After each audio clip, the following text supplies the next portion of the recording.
Hola, hola, muy buenas, espero que estén todos muy, pero muy bien. Les habla Luis Luker y hoy, gracias a Dios, estamos aquí en otra lección más del curso de Hermenéutica 1. Hoy estamos en la lección número 8. Hoy vamos a ver un tema bastante interesante en esta lección que nos toca el día de hoy.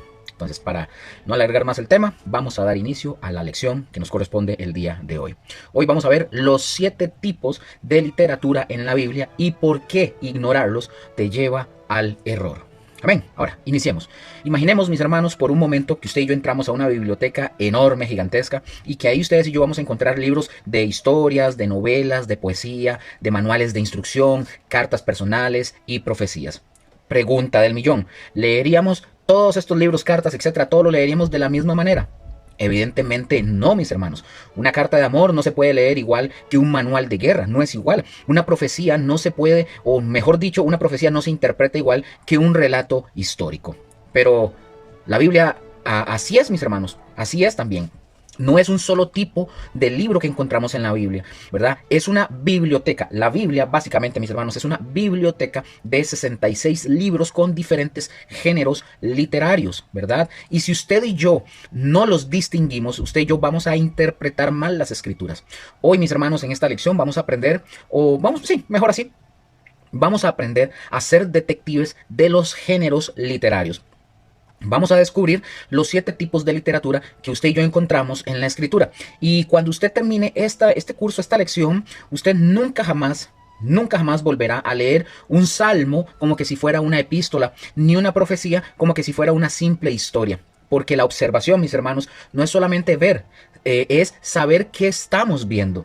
Por ejemplo, vean esta analogía, es como tener, por ejemplo, una caja de herramientas. O sea, nosotros no usamos un martillo para atornillar, no, ni utilizamos un destornillador para clavar. Cada herramienta tiene su diseño y su función para la cosa que tiene que ser. Así es justamente en la Biblia, mis hermanos. Cada género literario tiene sus propias reglas de interpretación. Amén. Entonces, antes de iniciar con los géneros literarios, quiero recordar nada más los 3 pasos de la hermenéutica que hemos venido estudiando para terminar con unos puntitos de la lección pasada. Recordemos, mis hermanos, que habíamos dividido el estudio, o mejor dicho, que dividimos el estudio de la hermenéutica en 3 partes. ¿Se acuerdan cuáles eran? En 3 partes. Estaba, la número 1 era la observación, la número 2, la interpretación y la número 3, la aplicación. Ya nosotros comenzamos, ¿verdad? Desde la anterior comenzamos con la número 1, con la observación. Y habíamos dicho, ojo, acuérdense, habíamos dicho que esta, o sea, la observación se divide en 2. La observación general y la observación específica. Recordemos que en la observación general ya nosotros vimos el primer punto, ¿verdad? Observar bien los contextos, o sea, el contexto general y el contexto específico. Ahora vamos al segundo punto de la observación, ¿verdad? General, ¿verdad? Observar, en esto que vamos a ver, es observar muy bien el tipo de literatura que estamos estudiando. Amén. Ahora, vamos a hacer un repaso del contexto específico, ¿verdad? Es un ejercicio práctico para que usted lo haga también en su casa, usted también lo practique, porque eso hay que practicarlo ahora. Y como dije, antes de entrar a los géneros literarios, vamos a repasar el contexto específico con un ejercicio. Es el siguiente, el ejemplo de Romanos 8.1. ¿Qué dice Romanos 8.1? Dice el texto: ahora pues, ninguna condenación hay para los que están en Cristo Jesús, los que no andan conforme a la carne, sino conforme al Espíritu. Aquí surge una pregunta a raíz de ese texto. ¿Cuál sería, pongan atención, cuál sería el contexto específico de este versículo de Romanos 8.1? Otra vez, por favor, recordémonos algo muy así contundente, hay que recordarnos. El contexto específico, recordemos, son los versículos antes y después que usted y yo debemos observar. Ahora, aquí surge otra pregunta, ya teniendo esto en consideración que ya lo sabemos. ¿Desde dónde debemos ustedes y yo comenzar a observar antes de Romanos 8.1? Porque leímos Romanos 8.1. ¿Desde dónde debería yo empezar a observar antes de llegar a ese capítulo y a ese versículo? Y quiero aclarar, no es todo el capítulo 7, no lo es, no es todo el capítulo 7. Usted y yo tenemos que buscar, específicamente para ese texto que está hablando, usted y yo tenemos que buscar el punto donde el autor, es decir, Pablo, inicia la idea principal que desemboca en este versículo de Romanos 8.1. Por ejemplo, en Romanos capítulo 7, el apóstol Pablo comienza hablando de la ley. Ahí ustedes lo pueden ver. Pero a partir del versículo 14, el apóstol Pablo cambia a un tono personal y dramático sobre la lucha contra el pecado. Vean lo que dice: porque sabemos que la ley es espiritual, mas yo soy carnal, vendido al pecado. Romanos 7:14. Ahora, esta idea, mis hermanos, de lucha continua, ¿verdad? De esa idea de lucha continua hasta el final, es hasta el final del capítulo. Entonces, porque vean lo que dice, miserable de mí, ¿quién me librará de este cuerpo de muerte? Romanos 7:24. Y después de esto, en Romanos 8:1 viene la resolución. ¿Qué dice? Ahora pues, ninguna condenación hay para los que están en Cristo Jesús. Entonces pregunto, ¿qué encontramos después de Romanos 8:1? Porque acuérdense que es el contexto antes y el después. Ahora, todo el capítulo 8 habla de la libertad y la victoria por la vida en el Espíritu. Entonces, desde el versículo 1 hasta el 39, el apóstol Pablo desarrolla el tema de la seguridad del creyente en Cristo Jesús. Por lo tanto, mis hermanos, en conclusión, el contexto específico de Romanos 8:1 es, ¿verdad? El antes es en Romanos 7, versículo 14 al 25. Que habla sobre la lucha, ¿verdad? Del pecado y toda esa cuestión. Y el contexto después, que es Romanos capítulo 8, versículo 2 hasta el versículo 39, que habla de la victoria en el Espíritu. Es todo eso, el antes y el después, para poder comprender por qué dice lo que dice en el versículo 1. Amén.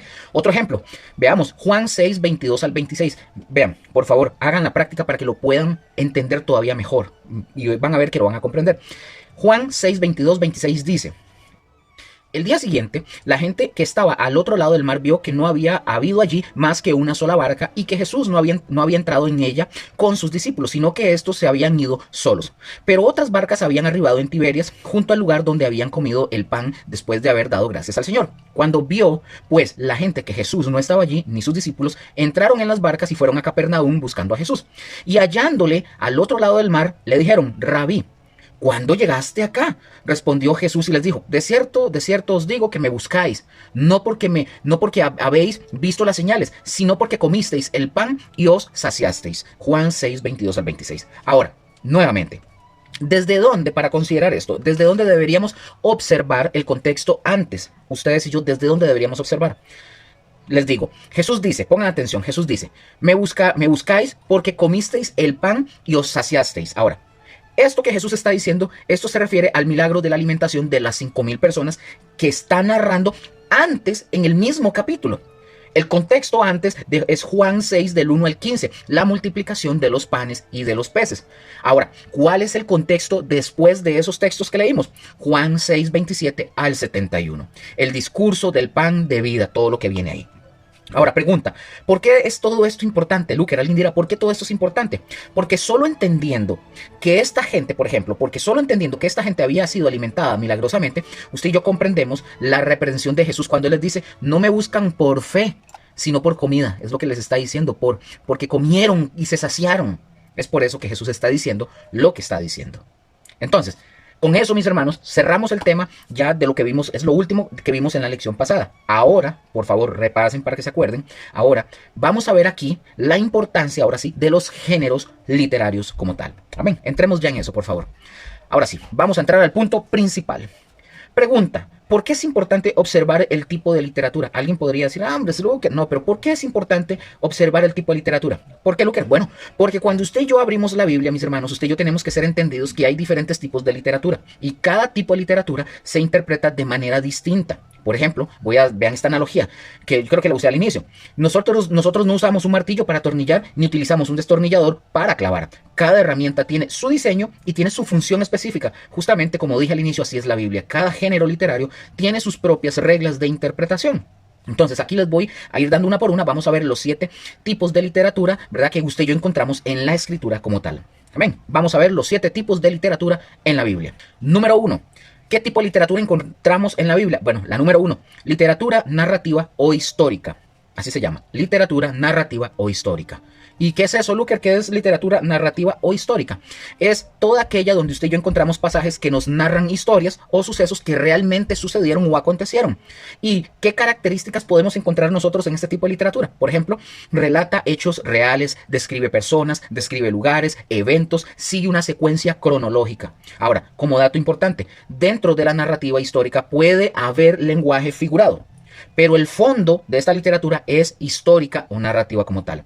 Veamos ejemplos para poder comprenderlo. Hechos capítulo 2, versículo del 1 al 4, el Pentecostés, por ejemplo. Dice el texto: cuando llegó el día Pentecostés estaban todos unánimes juntos, y de repente vino del cielo un estruendo como un viento recio que soplaba. Ahora, ese texto que encontramos ahí, este tipo de literatura, esto es histórico, porque sucedió realmente, es un hecho histórico, algo que sí pasó.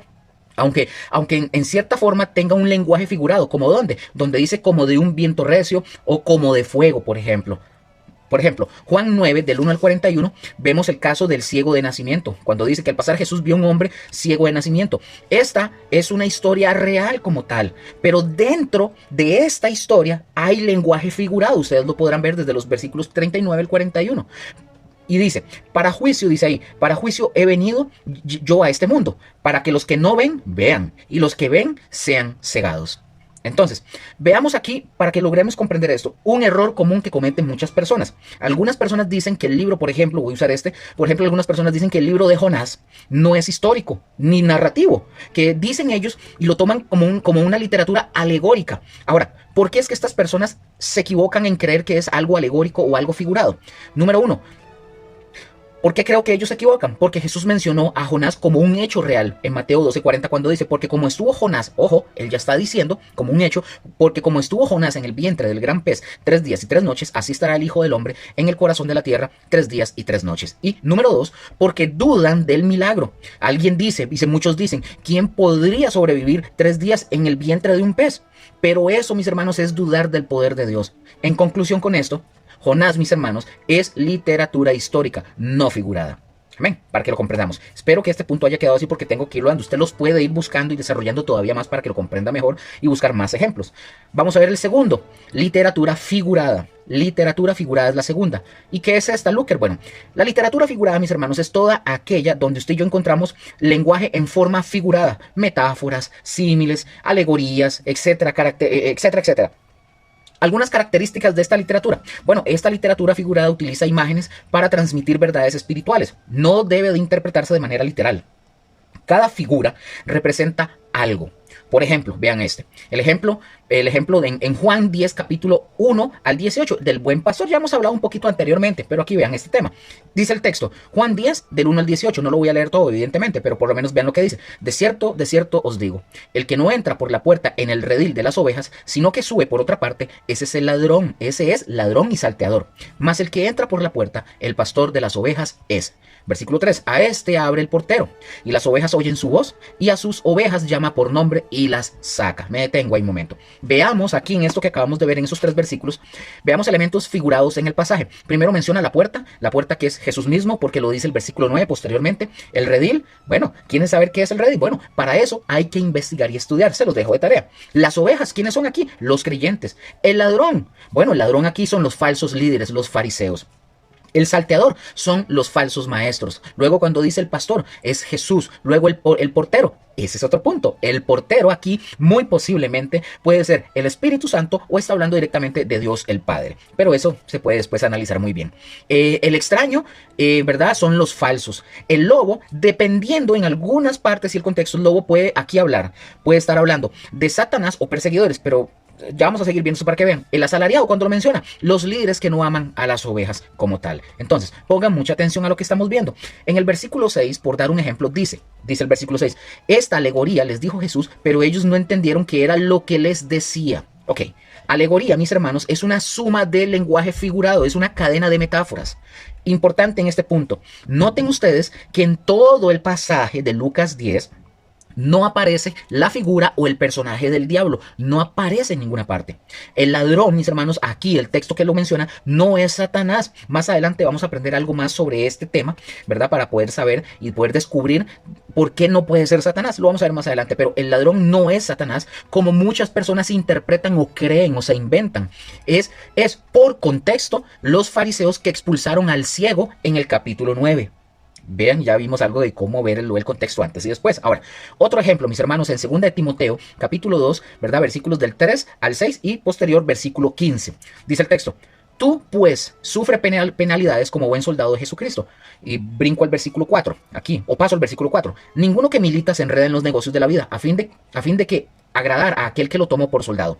Y también el que lucha como atleta no es coronado sino lucha legítimamente. El labrador, para participar de los frutos, debe trabajar primero. Ahora, pongan atención. Veamos las figuras, ¿por qué decimos que es lenguaje figurado? ¿Por qué? Porque las figuras que muestran aquí es El soldado, el soldado es el creyente en la lucha espiritual. El atleta, por ejemplo, el que se esfuerza en la vida cristiana. El labrador, el que trabaja en la obra del Señor. El obrero, en el versículo 15, es el que construye, ¿verdad? El que construye trazando la palabra en línea recta. Cuando el apóstol Pablo dice, como buen soldado, pongan atención, como buen soldado, o como atleta, o como labrador, está usando un lenguaje figurado. No significa, ya entiendan, no significa que usted y yo tengamos que estar utilizando uniformes militares, ni camuflados, ni nada por el estilo.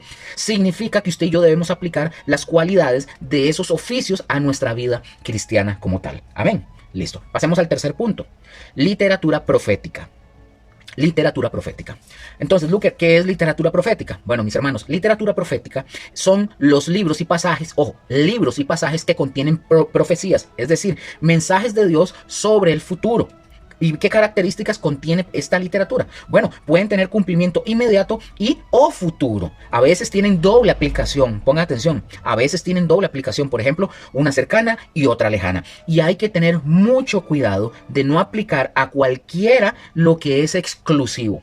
Por ejemplo, veamos el primer ejemplo, Joel capítulo 2, versículos 28 al 32. Leo para ustedes y dice Joel 2, 28 al 32 dice: y después de esto, aquí está hablando Joel, pongan atención, y después de esto derramaré mi espíritu sobre toda carne, y profetizarán vuestros hijos y vuestras hijas, y vuestros ancianos soñarán sueños, y vuestros jóvenes verán visiones, y también sobre los siervos y sobre las siervas derramaré mi espíritu en aquellos días, y daré prodigios en el cielo y en la tierra, sangre y fuego y columnas de humo. El sol se convertirá en tinieblas y la luna en sangre, antes que venga el día grande y espantoso de Jehová, y todo aquel que invocare el nombre de Jehová será salvo. Pongan mucha atención aquí lo que vamos a ver hablando de la literatura profética. Veamos aplicaciones de esta profecía de Joel. Ojo, el primer cumplimiento en esta profecía de Joel se dio en Hechos capítulo 2 en el Pentecostés. El mismo apóstol Pedro cita este mismo pasaje y dice que se está cumpliendo justamente en ese momento.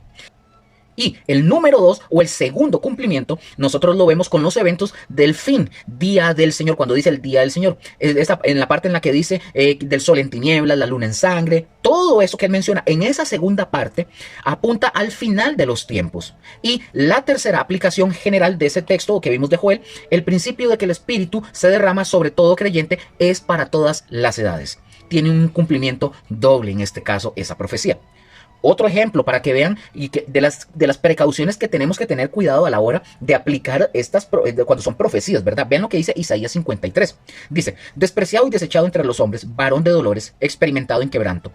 Me brinco al 4. Ciertamente llevó él nuestras enfermedades y sufrió nuestros dolores. Voy al 5. Mas él herido fue por nuestras rebeliones, molido por nuestros pecados. El castigo de nuestra paz fue sobre él, hablando de Jesús. Y por su llaga fuimos nosotros curados. Surge la pregunta: ¿de quién está hablando esta profecía?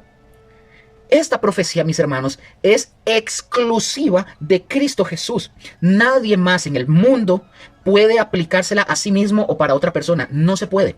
No, usted y yo no podemos llegar el día de mañana y decir: mire, es que este texto está hablando del pastor Josué, o está hablando de Luker o de fulano de tal. O esta profecía es para mí. No, mis hermanos, es una profecía que es única y exclusivamente para Jesús, la cual ya se cumplió. Le pertenece solo para él. No hay doble aplicación como tal. Otro ejemplo para que veamos. De hecho, en esta segunda de Isaías 53, allá en México, en una de las iglesias que son la luz del mundo, una vez una persona le dijo a uno de esos pseudopastores que estaban ahí, le dijo, bueno, que ese texto... no, mentira, esa no. Le dio un texto que dice: hijo nos es nacido, todo esto, hijo nos es nacido, el no sé qué, y todo es lo que dice ese versículo. El que le estaba diciendo, le dice: esta palabra es para usted, el líder de esa iglesia. Y uno dice: por favor, eso es exclusivo para Jesús. Es otra que es exclusiva para Jesucristo nada más. Bueno, otro ejemplo, tercero. Malaquías 4, versículos 5 y 6, dice el texto: he aquí, yo os envío, ojo con esto, he aquí, yo os envío el profeta Elías, antes que venga el día de Jehová grande y terrible. Él hará volver el corazón de los padres hacia los hijos y el corazón de los hijos hacia los padres, no sea que yo venga y hiera la tierra con maldición. Pongan atención. ¿Quién es este Elías que está hablando este texto que está hablando Malaquías? ¿Quién es este Elías? ¿Quién es? Quiero que entiendan, no es Elías mismo resucitado, no es el Elías del Antiguo Testamento, no. Aquí cuando dice, hablando de Elías, es de Juan el Bautista, que vino con el espíritu y poder de Elías. Lucas 1:17. Jesús, dicho sea de paso, para que alguien diga: ¿cómo, Lucas? Bueno, sí, Jesús lo confirmó en Mateo 11:14. Entonces, ¿cuáles principios tenemos para aplicar en este caso? De esta profecía nosotros podemos, por ejemplo, extraer principios, la importancia de la reconciliación familiar, el llamado al arrepentimiento, el evangelismo, etcétera, etcétera. Pero el cumplimiento profético fue exclusivo para Juan el Bautista, nada más. Amén. Espero haber quedado claro con este punto. Veamos la otra, la cuarta. Literatura de ética moral o literatura didáctica, así también se le llama. Ahora, ¿y cuál es esta, Luker? ¿Qué es literatura de ética moral o didáctica? Es toda aquella, mis hermanos, que nos enseña o nos da enseñanzas sobre el comportamiento, la conducta y la vida práctica. Y tiene ciertas características, como cuáles. Nos dice cómo vivir, establece principios de conducta, incluye mandamientos, exhortaciones y consejos. También se le llama, como dije, mis hermanos, literatura didáctica, porque enseña. Es por eso. Ahora, libros, vean esto, libros y secciones con este tipo de literatura. Por ejemplo, Proverbios, da sabiduría práctica para la vida. Eclesiastés, ¿verdad? Reflexiones sobre el sentido de la vida. Las cartas de Pablo, enseñanzas doctrinales y prácticas. Santiago también, ética cristiana aplicada. El Sermón del Monte, por ejemplo, principios del reino, etcétera, etcétera. Otra más. Número 5. Literatura parabólica. Literatura parabólica. No tiene nada que ver con las antenas. ¿Ok? Y Luker, ¿qué es esta literatura parabólica? Bueno, cuando hablamos de literatura parabólica, son las parábolas que usó Jesús para enseñar verdades espirituales a través de historias cotidianas. ¿Y qué características podemos encontrar en estas? Bueno, estas son historias tomadas de la vida diaria, de la vida cotidiana, y enseñan una verdad central. No todos los detalles tienen significado. Hay que buscar en la parábola, hay que buscar el punto principal de la parábola como tal. O sea, no todo tiene como ay, hay que ver qué es eso y qué no. Hay un punto central o hay una enseñanza ya central que la parábola trae en sí. Por ejemplo, podemos ver el sembrador en Mateo 13, el buen samaritano en Lucas 10, el hijo pródigo en Lucas 15, los obreros de la viña, ¿verdad? En Mateo 20, y también Juan 10, que lo vimos ahí también. Y una nota muy importante con esto. No podemos, y repito, no podemos extraer de una parábola enseñanzas que no están en el punto central de la parábola. Ya la parábola tiene la idea central o ya tiene la enseñanza como tal central. Por ejemplo, en la parábola del sembrador, el punto no es la agricultura, sino cómo se recibe la palabra de Dios. Solamente es un ejemplo. ¿Ven? Número 6. Avancemos. Literatura apocalíptica. Aquí esta es un poco más extensa porque tengo que explicar unas cosas. Literatura apocalíptica, la número 6. Luker, ¿y qué es literatura apocalíptica? Bueno, es toda la literatura que trata con eventos futuros, el fin de los tiempos, y utiliza un lenguaje altamente simbólico. Veamos algunas características. Lenguaje simbólico y visionario. Trata del fin de los tiempos, utiliza números simbólicos, bestias, colores, etcétera, etcétera. En teología, mis hermanos, por ejemplo, a este tipo de literatura se le conoce también como escatología, el estudio de las últimas cosas. Así, entonces, veamos y conozcamos algunos libros que tienen o son literatura apocalíptica o tienen parte del texto apocalíptico. Vamos a ver, por ejemplo, Daniel. Daniel, especialmente en los capítulos del 7 al 12, contiene literatura apocalíptica. El Apocalipsis, todo el libro como tal. También hay pasajes apocalípticos en los evangelios, como en Mateo 24, Marcos 13, por ejemplo, ¿verdad? También otro ejemplo, las bestias de Daniel, los sellos y trompetas de Apocalipsis. Además, ojo con esto, además de Daniel y Apocalipsis, el género apocalíptico aparece en otras partes de la escritura, aunque en menor medida o en secciones específicas. Y estos, voy a mencionárselos, estos son algunos de los principales libros y pasajes que contienen elementos de este género literario apocalíptico. Por ejemplo, en el Antiguo Testamento, por ejemplo, ¿en dónde, Luker? Isaías 24, capítulo 24 y 27, conocido como el Apocalipsis de Isaías, ¿verdad? Aquí él describe el juicio final sobre la tierra, la derrota de los poderes malignos y la restauración de Israel con un lenguaje altamente simbólico. También en Ezequiel 30, capítulo 37 y capítulo 39, la visión de los huesos secos, ¿verdad? El capítulo 37 y la profecía contra Gog y Magog, capítulos 38 al 39, usan un lenguaje visionario y simbólico que apuntan al futuro. Luego Zacarías, especialmente Zacarías, ¿verdad? Especialmente en los capítulos del 1 al 6, las visiones de los caballos, los cuernos, los carpinteros, el rollo volante, la mujer en el efa y los 4 carros. Y los capítulos 9 al 14, profecía sobre el Mesías y el día de Jehová. También el profeta Joel, ¿verdad? La profecía del derramamiento del Espíritu Santo y los eventos del día de Jehová tienen un carácter apocalíptico. También encontramos partes del profeta Jeremías y Amós, ¿verdad? Contienen secciones con lenguaje visionario sobre el juicio final. Ahora, en el Nuevo Testamento, por ejemplo, Mateo 24 y Marcos 13, ¿verdad? El sermón del monte de los olivos, ¿verdad? Donde Jesús describe los eventos del fin de los tiempos con un lenguaje profético y simbólico. En segunda de Tesalonicenses 2, la descripción del hombre de pecado y la apostasía final. Y en Apocalipsis, que ya lo mencionamos, el libro completo es el ejemplo más puro de literatura apocalíptica en el Nuevo Testamento. Ahora, pongan mucha atención a lo que les voy a decir con respecto a este tipo de literatura. Aquí hay características adicionales de la literatura apocalíptica para que lo tengan. viene, por ejemplo, el uso de números, ¿verdad? Algunos son simbólicos, otros son literales. Quiero enseñar esto porque eso es muy delicado. En la literatura apocalíptica, los números, mis hermanos, pueden tener un significado simbólico, como por ejemplo el 7, que puede significar perfección, el número 10, totalidad, el 2, el pueblo de Dios, el 40, prueba, el 70, plenitud, 1000 como multitud o gran cantidad. Pero esto, mis hermanos, no significa, pongan atención, pero esto no significa que todos los números deban interpretarse simbólicamente. El contexto y el género literario determinan si un número es simbólico o literal. Por ejemplo, en Apocalipsis 20, la frase 1000 años, ¿verdad? Aparece 6 veces en 6 versículos sin indicios gramaticales de que deba de tomarse simbólicamente. Por ejemplo, también el 144.000 de Apocalipsis 7, del 4 al 8, ¿verdad? 12 tribus por 12.000 de cada tribu representa un desafío interpretativo para muchas personas. Algunas personas lo ven como un número simbólico que representa la totalidad del pueblo de Dios, ¿verdad? Redimido, basándose en que 12 es un número simbólico, ¿verdad? El pueblo de Dios, y que 1000 representa multitud. Sin embargo, mis hermanos, hay razones para tomarlo de manera literal, este 144.000. Primero, el apóstol Juan utiliza números específicos, 12.000 y 144.000. Son específicos, no son aproximados. Segundo, cuando Juan quiere expresar una multitud indefinida, Juan utiliza un lenguaje como incontables o como la arena del mar, como lo dice Apocalipsis 7:9. Tercero, el contexto enumera específicamente las 12 tribus de Israel, lo que sugiere un grupo concreto, no una masa genérica. Aunque vean, y esto hay que decirlo, aunque muchos eruditos aún están en pleito y debate sobre este punto, la interpretación literal tiene un fuerte respaldo en el texto mismo. La regla de oro es, si el texto no da señales de que el número debe interpretarse simbólicamente, se tiene que tomar de manera literal. La hermenéutica sana, natural, no convierte en símbolo lo que el texto presenta como un hecho concreto. Siempre, o simplemente, mis hermanos, porque nos resulta a ustedes y a mí difícil de comprender. Entonces, por ejemplo, también encontramos figuras híbridas, como las bestias múltiples, ¿verdad? Las bestias con múltiples cabezas y cuernos, animales compuestos, como en Daniel 7 y Apocalipsis 13. También encontramos visión de un conflicto cósmico, una batalla entre el bien y el mal que trasciende la historia humana. Encontramos también revelación de secretos. El término Apocalipsis significa revelación. Y estos libros revelan lo que está oculto. También encontramos el optimismo escatológico. A pesar del juicio, el final es la victoria de Dios y la restauración de su pueblo. Amén. Otro punto. Literatura poética. Creo que esta es la última. La séptima, sí. Literatura poética.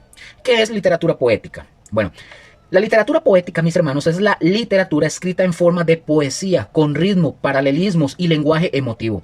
¿Y qué características tiene este tipo de literatura poética? Bueno, utiliza paralelismos o ideas repetidas o contrastadas. Utiliza un lenguaje emotivo y elevado. No debe de interpretarse, ¿verdad? O no debe interpretarse siempre de manera literal, para que lo tengan ahí.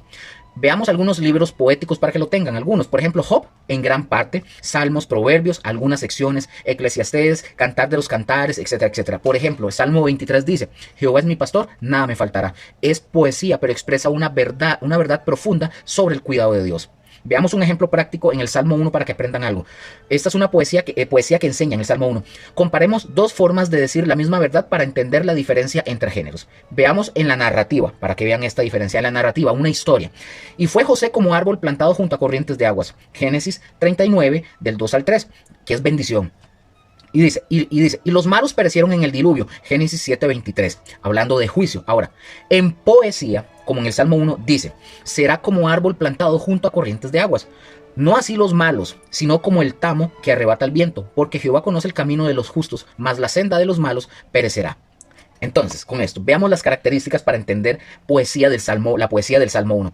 Veamos primero el paralelismo sinónimo, la misma idea repetida con diferentes palabras. Que dice, bienaventurado el varón que no anduvo en consejo de malos, ni estuvo en camino de pecadores, ni en silla de escarnecedores se ha sentado. Vean imágenes vívidas. Árbol plantado junto a corrientes de agua, tamo que arrebata el viento. El contraste marcado es justo versus impío. Árbol versus el tamo, bendición versus perdición. Entonces, surge la pregunta con esto.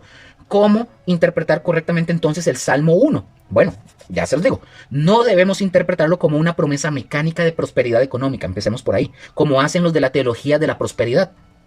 Sí debemos entenderlo como un principio general.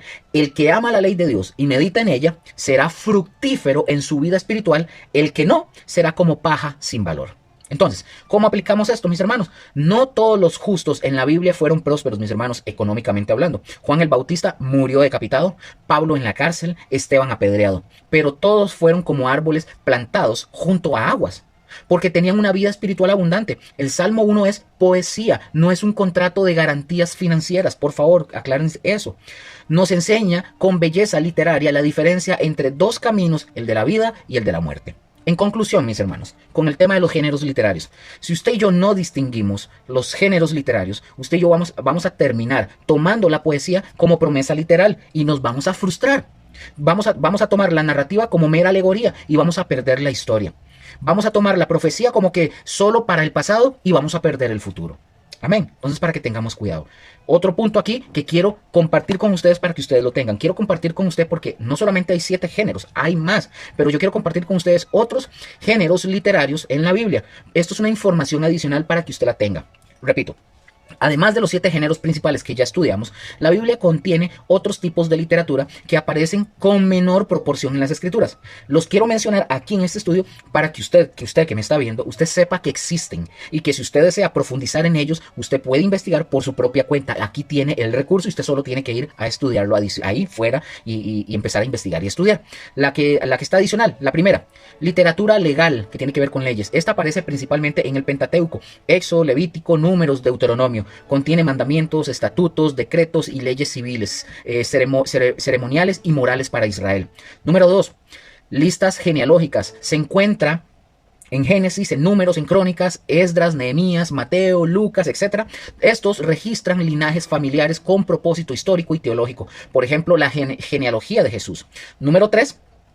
Encontramos literatura sapiencial, que es sabiduría. Es similar a la ética moral, pero con un enfoque más filosófico y reflexivo. Por ejemplo, Job, el debate sobre el sufrimiento, Eclesiastés, ¿verdad? También con reflexión sobre el sentido de la vida y algunos salmos. Número 4. Discursos forenses o retóricos. Estos aparecen, por ejemplo, en Hechos y en las cartas del apóstol Pablo. Son argumentaciones estructuradas para persuadir o defender una posición doctrinal. Número 5. Cartas o las epístolas. Este es un género principal del Nuevo Testamento. Romanos, Corintios, Gálatas, etcétera, etcétera. Tienen una estructura específica, un saludo, acción de gracias, un cuerpo doctrinal, exhortaciones prácticas y tiene despedida. Número 6. Lamentaciones, por ejemplo, es un género poético de duelo. El mejor ejemplo es el libro de Lamentaciones de Jeremías, ¿verdad? Algunos salmos también, el Salmo 137. Y número 7, la apocalíptica, que ya la mencioné, pero este es un género con un alto simbolismo sobre el fin, ¿verdad?, de los tiempos. Daniel y Apocalipsis son los principales. Ahora, como nota para que usted lo tenga.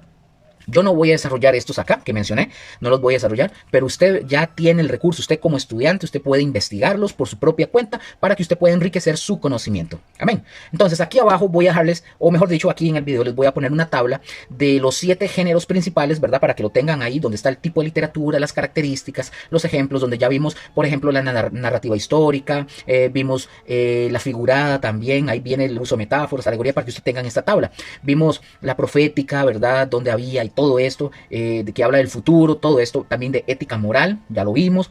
Vimos la parabólica, que tiene que ver con las parábolas. Vimos la apocalíptica y la poética. Entonces, aquí en pantalla yo les voy a compartir ese cuadrito para que ustedes lo tengan. Ustedes pueden anotar, es un cuadro de resumen muy breve, pero ahí van a tener esa información. Ahora, en esta parte, mejor dicho, en esta sección, en este 7º punto, quiero comentar con ustedes un error común y que no deben de confundir los géneros, ¿verdad? Voy a mostrarles, por ejemplo, la mala interpretación por no observar el género literario en cualquiera de estos libros o cartas que uno está estudiando. Viene una persona, X, y predica sobre Génesis capítulo 2, versículo 10 al 14, que habla sobre los 4 ríos del Edén, ¿verdad?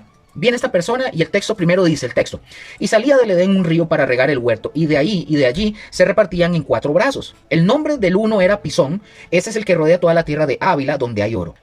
Y el oro de aquella tierra es bueno, hay allí también bedelio y ónice. El nombre del segundo río es Gihón, este es el que rodea toda la tierra de Cus. Y el nombre del tercer río es Hiddekel. Este es el que va al oriente de Asiria. Y el cuarto es el Éufrates. Y ahora sí, en el supuesto, viene el predicador que tomó ese texto, ¿verdad? Viene el famoso maestro predicador, agarra ese texto y dice, y viene y dice, hermanos, este texto que leímos de Génesis, estos 4 ríos que acabamos de ver ahí, estos representan, uno representa la misericordia, el otro representa la bondad, el otro representa el amor y el último representa la piedad. Hago la pregunta para ustedes. ¿Será correcta esta interpretación de este hombre que agarró eso y empezó a decir eso? ¿Será correcta la interpretación? No, mis hermanos, no es correcta. No, algunos dirán, ¿por qué, Luker? ¿Por qué no es correcta? Porque el género de este texto es narrativo histórico, no es figurado ni alegórico. Esos ríos eran reales, con nombres reales, y la Biblia no les asigna ningún tipo de significado simbólico. Eso que supuestamente hizo este predicador, a eso se le llama eisegesis, lo que ya habíamos estudiado. Es meterle al texto algo que el texto o que en el texto no está como tal. Amén. Otro ejemplo. Iba a hacer solo este, pero voy a darles otro ejemplo de mala interpretación por no observar el género literario. Veamos el error de interpretar el Salmo 91 como una promesa de inmunidad literal. El texto dice, caerán a tu lado 1000 y 10.000 a tu diestra, mas a ti no llegará. Salmo 91:7. Algunos predicadores, incluso algunos cristianos creyentes, han tomado este versículo de manera literal para enseñar que el cristiano no puede enfermarse, no puede tener accidentes, no puede ser pobre, no puede tener calamidades, no puede tener calamidades que lleguen a tocar su vida, ¿verdad? Si llegan, si no las pueden tocar porque si los toca su vida, es porque usted no tiene suficiente fe si los toca, ¿verdad? Entonces surge aquí la pregunta, Luker, ¿esa interpretación de estas personas es correcta esa interpretación? No. No es correcta. ¿Y por qué no es correcta, Luker? Porque el Salmo 91, mis hermanos, es literatura poética. No es una carta de garantías ni un contrato legal de protección divina. El género poético usa lenguaje figurado, imágenes vívidas y una exageración literaria, como la hipérbole, por ejemplo, para poder transmitir una verdad espiritual profunda, no promesas mecánicas. Entonces, Luker, ¿qué está diciendo realmente el Salmo 91 para poder entenderlo? Bueno, mis hermanos, el salmista está declarando con una belleza poética que Dios es nuestro refugio y protección y que en medio de un mundo caído, el que confía en Dios tiene seguridad espiritual. Entonces, la imagen que dice 1000 caerán a tu lado no significa que un creyente nunca va a enfrentar dificultades. Significa que pase lo que pase, Dios está con él y lo sostiene.